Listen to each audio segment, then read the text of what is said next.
Field marshal Syed Asim Munir की जेर सदारत 270वीं कोर कमांडर्स कॉन्फ्रेंस हुई। फील्ड मार्शल आसिम मुनीर ने शुरा से खिताब में पाकिस्तान की अवाम की गैर मुतज़लज़ल हिमायत को खिराज तहसीन पेश किया और कहा कि पाकिस्तान की अवाम हमारी ताकत का सरचश्मा है, जबकि हम बैरूनी जारियत, दहशतगर्दी और इंतहा पसंदी के खिलाफ जारी अपना मुश्तरका जिद्दोजहद और अपना मुश्तरका ऑपरेशन हम जारी रखेंगे और अवाम के एतमाद और उम्मीदों पर पूरा उतरने के लिए हमेशा पुरआज़म रहेंगे। यकीनन बहुत ज़रूरी है इस वक्त सूरत हाल को समझना, क्योंकि budget is right around the corner.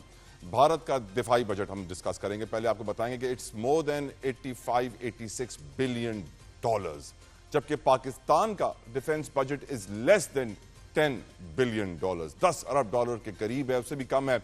देखा जाए तो दोनों ममालिक के दिफाई बजट में बहुत बड़ा फर्क है, मगर फिर भी कम दिफाई बजट होने के बावजूद पाकिस्तान ने हालिया जंग में भारत को नाको चने चबवा दिए थे। ये बात सिर्फ हम नहीं कह रहे, बल्कि पूरी दुनिया, आलमी मीडिया, बड़े नामवर जरीदे भी इस बात की तस्दीक कर चुके हैं।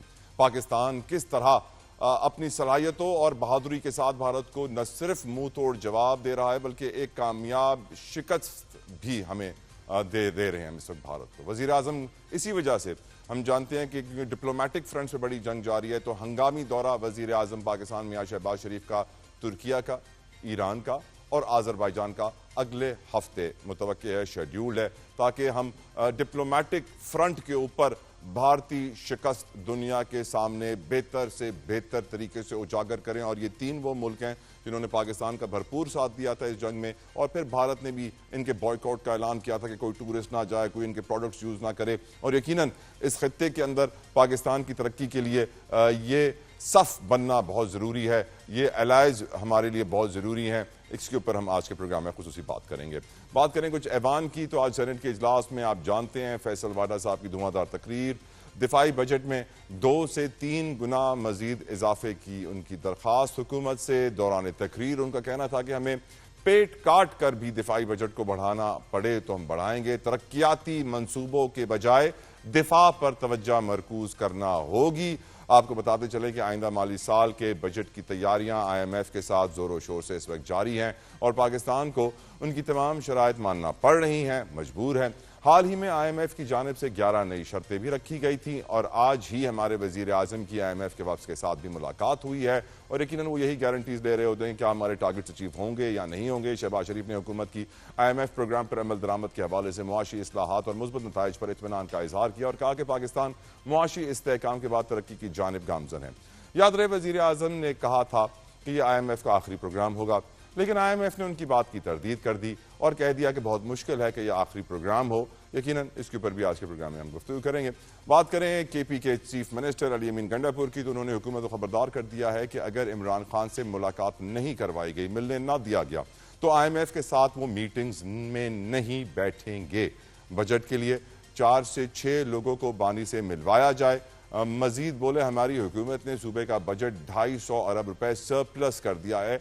जब हमारी हुकूमत आई तो तनख्वाह के पैसे भी नहीं थे, जबकि दीगर खबरें भी गर्दिश कर रही हैं कि इमरान खान ने एस्टैब्लिशमेंट से मुज़ाकरात के लिए ग्रीन सिग्नल दे दिया है। ये खबरें काफ़ी दिन से गर्दिश कर रही हैं और वो सिर्फ इदारे के साथ ही बात करना चाहते हैं, किसी और से नहीं। मगर देखना यह कि इदारा भी उनसे बात करना चाहता है या नहीं, ये भी एक बहुत बड़ा सवाल है। ये तो आने वाला वक्त बताएगा, टाइम विल टेल। आज की एक और बड़ी डेवलपमेंट आपको बताएं कि अदालतों से बड़ी खबर है। काजी फायज ईसा की दौर की यादें ताज़ा होने वाली हैं, क्योंकि मखसूस नशिस्तों का केस वो पहला केस होगा मौजूदा हमारे सिस्टम का 26वीं आईनी तरमीम के बाद जो बराह रास्त लाइव नशर होने जा रहा है। हम जानते हैं कि एक तरफ इस्लामाबाद हाई कोर्ट से PTI को बड़ा रिलीफ मिला है, तो दूसरी जानिब सुप्रीम कोर्ट में मखसूस नशिस्तों के केस में उनको एक बड़ा झटका भी मिला है। 26 नवंबर एहतजाज और जलाओ घिराव केस में 86 कारकुनान PTI के उनको जमानतें कायम मकाम chief justice Islamabad high court Sarfaraz Dogar की जानिब से दी गई हैं।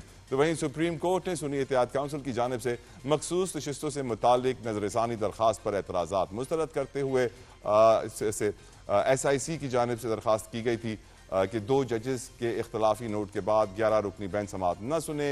बेंच के ऊपर उनके एतराज़ात थे फैसल सिद्दीकी के, जो उन्होंने मुस्तरद कर दिए हैं। लेकिन सबसे बड़ी डेवलपमेंट यही है कि अब ये केस लाइव देखा जाएगा, सुना जाएगा, क्योंकि मैं समझता हूँ ये बहुत ज़रूरी है कि हमारी कौम को एहसास हो, मालूम पड़े, वो भी देखें कि बराह रास्त सुप्रीम कोर्ट में केस कैसे चलते हैं, जजेस का रवैया कैसा होता है, वकला की तैयारी कैसे होती है, दलाइल कैसे दिए जाते हैं। लेकिन यकीनन जब पिछली बार भी हमने लाइव ब्रॉडकास्ट देखी थी तो बहुत सारे पर्दे उठ गए थे लोगों की आंखों से। खैर, गुफ्तगू का आगाज़ करते हैं अपने मेहमानों के साथ। मेरे साथ बड़े मौजूद मेहमान, मैं शुक्रिया अदा करता हूँ नदीम अफजल चंद साहब का, जो कि इस वक्त सेंट्रल इंफॉर्मेशन सेक्रेटरी हैं पाकिस्तान पीपल्स पार्टी के। उन्होंने अपना वक्त हमारे लिए निकाला। थैंक यू चंद साहब, अस्सलाम वालेकुम, बहुत शुक्रिया। मेरे साथ मौजूद हैं राजा कमरुल इस्लाम साहब फ्रॉम PMLN, बहुत बहुत शुक्रिया इंजीनियर राजा कमरुल इस्लाम साहब आपके वक्त के लिए। शौकत बसरा साहब मेरे साथ मौजूद हैं फ्रॉम पाकिस्तान तहरीक इंसाफ। बसरा साहब, आपके वक्त के लिए भी बेहद मशकूर हूँ और शुक्रगुजार हूँ। चंद साहब, सबसे पहले आपसे गुफ्तगू का आगाज़ करेंगे। यकीनन हम जानते हैं कि भारत का दिफाई बजट हमसे कितना ज़्यादा है, उनके पास कितना साजो सामान है, और हम ये इस बात के भी मोतरफ हैं कि पाक फौज का किरदार भारत को मुंह तोड़ जवाब देने में कितना बेहतरीन और आला रहा है। और यही वजह है कि हमने अपने आर्मी चीफ को, हमारी काबीना ने, पूरी कौम ने फील्ड मार्शल के रैंक पे तरक्की दी है और बड़े फख्र के साथ दी है। आज सवाल ये किया जा रहा है, फैसल वाडा साहब कह रहे हैं कि हमें अपना डेवलपमेंट बजट कुर्बान कर देना चाहिए और ये सारा बजट डिफेंस पे लगना चाहिए, डिफेंस का बजट कई गुना बढ़ना चाहिए। और हम ये भी जानते हैं चंद साहब कि हमारा बजट जो है ये हमारी ख्वाहिशों पे कम, IMF की ख्वाहिशों पे ज्यादा बनता है। आपकी इस बारे में क्या राय है चंद साहब? देखिए जी, जहाँ तक हमारी अफवाज पे इस वक्त जो इंडिया को उन्होंने जवाब दिया है, जो उससे जंग लड़ने का तल्लक है, उसमें तो पूरी कौम उनको अप्रिशिएट कर रही है और पाकिस्तान पीपल्स पार्टी भी हर लिहाज से मैं समझता हूँ अपनी अफवाज के साथ खड़ी है। लेकिन जहाँ तक तल्लक है, और मेरे ख्याल में ये ऐसा मौका है कि जिसमें बड़ी मुद्दत बाद हमारी कौम इकट्ठी, और जहाँ तक तल्लक है बजट का, तो ये पार्लियामान का काम, ये मेरी या वाडा साहब की या किसी और की ख्वाहिश पे नहीं हो सकता। इस पे फैसला पार्लियामान करेगी और पार्लियामान के अंदर डिबेट होनी चाहिए। जो पार्लियामेंट फैसला करे वो मेरे ख्याल में सबको कबूल होगा। पार्लियामान कितना बजट देगी और जो अफवाज की डिमांड है वो डिमांड यकीनन इस वक्त हम हालत जंग में है, वो पूरी करनी पड़ेगी।